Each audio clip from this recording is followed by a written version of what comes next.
Loyalam E-PAO tabiriba khudimakpu Huitram Susmitana namidangi pau pizari ahanbida maruoiba headline.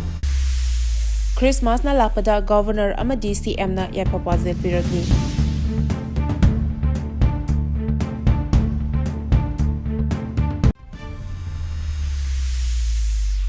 Security na khutlai kaya marum phagat kray bomb ama leiramne.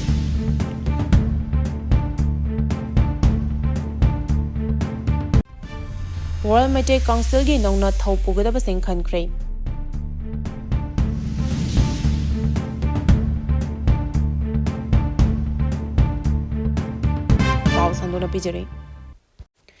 Christmas na lakpada Governor amadi CM na Yaipha Paojel Oirakli.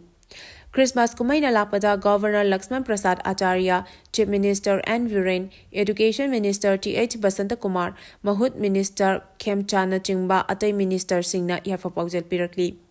Governor lamdam asigi miyam maru oina Christian lining chatpasingda Yaipha Paojel piraduna thadorokpa cherol amana hai. Chahi khudingi December 15 asi Jisu Christ pokpaga mari lenana malemda leriba Christian lining chatpa miyamna Christmas kumai pangthongnari. Mahakna malem asida ing tapa ngakpi heiba amadi nungshi chanana hingminnabagi Paojel kaya sandoklami hairi. Chief Minister gi Yaipha Paojel da hai Jisu Christana miyoi bagi damak kathopaga lonana amaga nusinanaba hotnabasing aikhoida amuk hana ningsing halai. Aikhoina imung manung amaga nungsi hanbasing adu amuk hana Jisu Christagi thaujal nungaiba nungshiba chaukhotpa amadi nada yektaba oirasi haina Paojel piri.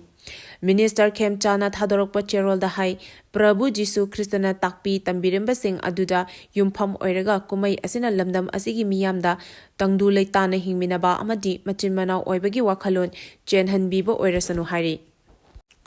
Security na khutlai kaya marum phaga kray bomb ama leiramlei. Security Force na Imphal East District ki manung chana leiba ngarian chingsangi sandang shenba marang khulda thiba humbagi thabak chathabada khuchu khutlai kaya marum phagat pangamle hari.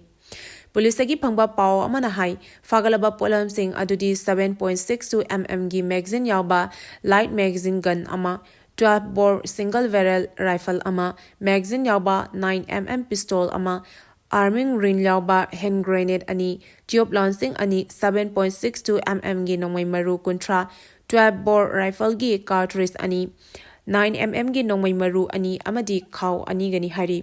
Amaromda Moirang Kuno Mamang Saval de Leba Salam Zitin Koba Miyoi Amagi Labukta bombshell Amalerambadagi Miyam Mipainaru Ray. Police Tagi Pangba Pao Amana Hai Bomb Lere Haiba Pao Adu Hek Pangbaga Kaibul Lamjau Police Station Ki Kangbu Amana Mafam Aduda Chatuna Yang Sinki.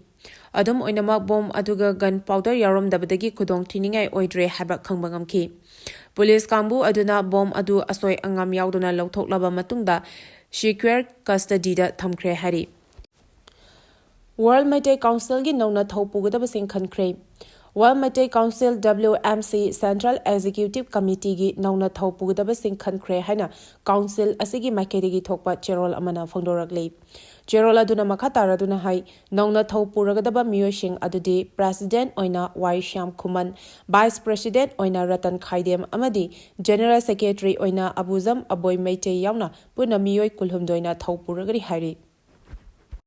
Paugi marak thatna Loyalam E-PAO tabiriba khudimakna channel asibu nungsibiduna like amadi subscribe tawbiduna subscriber masing hengat hanbada adom sumateng pangbiyu. Lising ani kunmarigi Christmas na lakpada RPF na Yaipha Paojel Oirakli. Merry Christmas na lakpada Manipuri gi ichil inapumna maki maphamda ing tapa tangdu leitana nungshi chanana leminaba oirasanu haina Revolutionary People's Front ki Y Shyam Deputy Secretary Minority Affairs na Yaipha Paojel pijari haina aina thingkraba loop asigi maiketigi thokpa cherolamana phongdorakli. Cherola duna makhatara duna hai Lord Jisu Christ na malem asida taibang panbusu sembiriba mapu ibungogi yathang matung ina miyoiba khunai gi marakta mi oina poktuna miyoiba khunai bu achumba lambi da lamjingna bigidamak achum aran gi lambi takpiri. Lord Jisu Christ ki maru eba Paojel di malem sida ing tapa nungshi chanana hingminaba haibasini. Nungshi bada akiba thoichat wangchatnaba minambai aranba yaude maram aduna malem asida ing tapna hingminabagi khwaidagi athoiba lambi de mi amaga nungshina hingminaba haibasini. Lord Jisu Christ ki athoiba Paojel ni.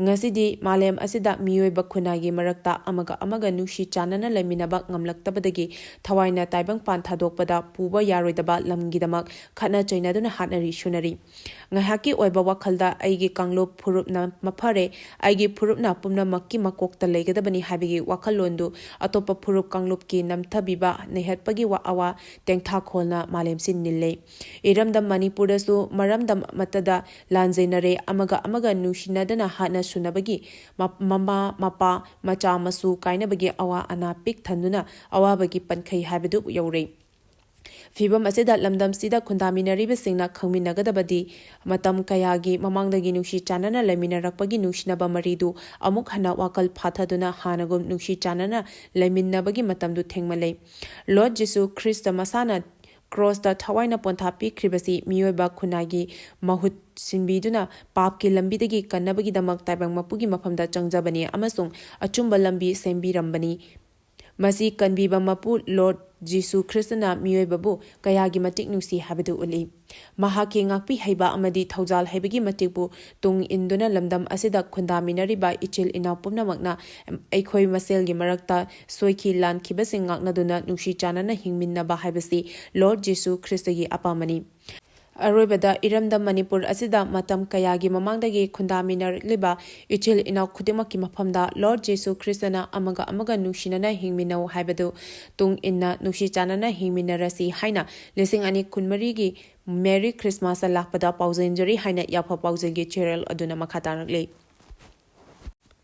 Khulngak pahatpada chenaba police personnel sing thabaktagi terminate taw haina fongdorakle Khulngak pahatpada chenaba police personnel sing thabaktagi terminate taw amasung fazin khiba khulngak pasing thadu o haiba tongan ba demand kayada coordinating committee on Manipur integrity kokomi gi meyang makhada young future organization amasung indigenous peoples association of kanglai pakna silaga langthabal mantri khong awang laikai community hall da wakat mifam chathakre Wakat mifam aduda saruk yakibi yansemam ongbi sunibla kobi maira paibi amana hai lamdam asigi khulngak pasingi mathakta Manipur police commando singna chatharakliba thawong sing asi akanba mawngda condemn tawi khulngak pasing asi thoklamdrabadi ngasi ekhoina leriba Manipur asi leramdabasu yai state police na yekna basingda puthokadaba mapangal adu maselgi marakta fudorakpa asidi laibak thibani khulngakpa soklakpada lamdam asigi mama orbisingna kaidongnungda tumina leiroi lenga ki luchingba singnasu pham konduna tumina leishinbagi mahutta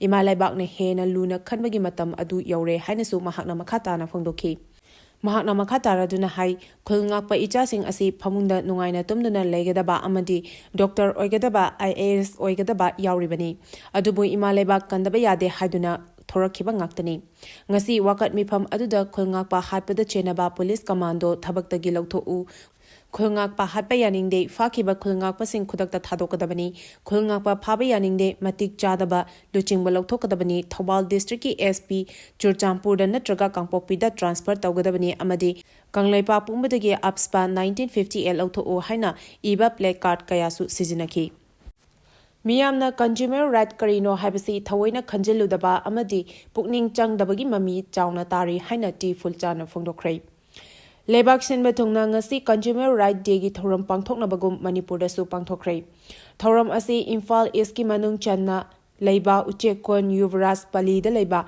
Merit English School da consumer club Manipur na sinura pangthokhi Thoram aduga mari lenana consumer club Manipur gi president T Fulchan na haikibada handaki oina Fair and Responsible AI for Consumer haiba thimda lebak shinba thungna thoram asi pangthokli state asida consumer right ki matangda khangba watpagi matangda mahakna makha taraduna hai Consumer Protection Act lising amaga chamapan marfu taruk asi haukiba chahi lising ani taramapan phawa chatnaduna lakhibani ek asigi makhada Consumer Club Manipur nasu lamdam asigi miyamda awareness piduna lakhi adubu miyamna consumer right karino habisi thawaina khanjiludaba amadi pukning changdabagi mami chawna tari masi khangna lebak asina miyamda awareness pifam thoi Consumer Protection Act ki tung inna sel puthokduna pot leriba singi chawraba hak lei habisi kauridabani haiki MSPCEA gi nauna thawpugdaba sing khankrei Ngasi nungthil pung amaga minute kuntra taba matamda Manipur State Power Company MSPCA and MSPDCL Employee Association ASPCL EA President na mayai tangbal laudona association asigi general body meeting pangthokre haina MSPCEA President amadi General Secretary na puna khuyek piduna thadorokpa cherol amana phongdorakli cherol aduna makata raduna hai mifam aduna nauna thaupu nabagi miyoi mapan khangkhrei association asigi president oina mayengbam Sunibala Devi vice president ta Julius Caesar Chongtham, General Secretary da Soibam Binita Devi, Assistant Secretary Chingkham Varis, Joint Secretary da Thangbam Amit Kumar, Treasurer da Waikhom Narasini Chanu, Publicity Secretary da Khaidem Dempu Singh, Executive Member Oina Saikom Indrajit Amadi, Nungringam Ningsheni Hari. Kulhumdoi Shuba Rup Mahal Artist Memorial Drama Festival Lising Ani Kunmari Kunmanga Hodokre. Rup Mahal Theatre gi Marfuni Thoi Shuba Mapok Kumon Thoram Amadi Kuntrani Thoi Amadi Kuntra Humdoi Shuba Maitram Vira Award Yentopagaloinana Kulhumdoi Shuba Rup Mahal Artist Memorial Drama Festival Lising Ani Kunmari Kunmanga Hodopagi Thoram Pangthokre. Imphal gi BT Road ta leiba Rup Mahal Theatre da pangthokiba thoram aduda leikhidraba Rup Mahal gi members singi photo da leisu katuna ikai khunaba utki. Loinana artist member singbusu taramna okhi.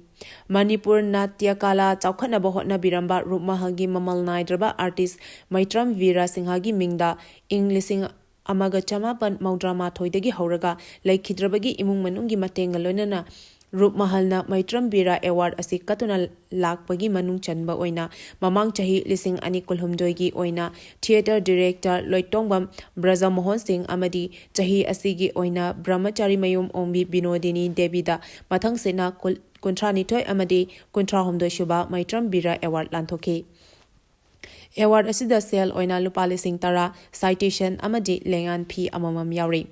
Thoram aduda retired IAS Kangjam Radha Kumarna chief guest amadi Rup Mahal Theatre gi secretary Hidangmayum Achoba Sarmana president oina saruk yakhi.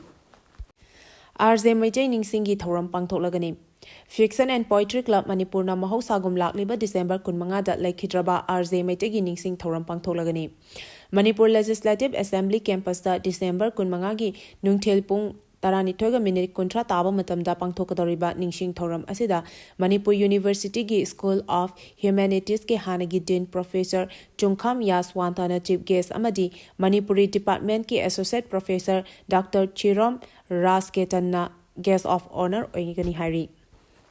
Desamna sinduna marfuni thoirak suba blood donation camp pangthokre. Desamna miyam gi thabak thoram torokpa chahi kulhumdoi pharakpaga mari lenana marfuni thoirak suba mega blood donation camp ki anirak suba tangkak oina ngasi rims da miyoi kayana EP kre.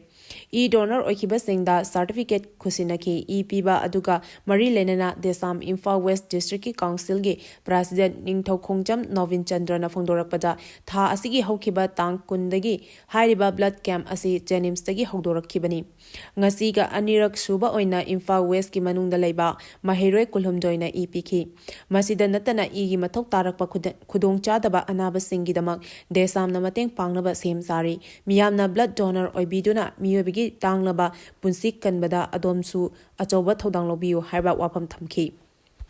Paugi Marak Thatna Loyalam E-PAO Tabiriba Kudimakna channel Asibunung Sibiduna like Amadi subscribe Tobiduna subscriber Masing Hengat Hanbada Adomsu Mateng Pangbiu. Arubada Maruba Pau Amuka Hanapizari. Christmas na lakpada Governor Amadi CM na Yaipha Paojel Oirakli. Security na kulai kaya marum faga crepe bomb amaleram lay. Well Mate Council gi nauna thaupugadaba singkhan khrei. Matang asida Loyalam E-PAO na namidangi pau pibel lezari tabiri ba khudimako amuka hana khurumjari.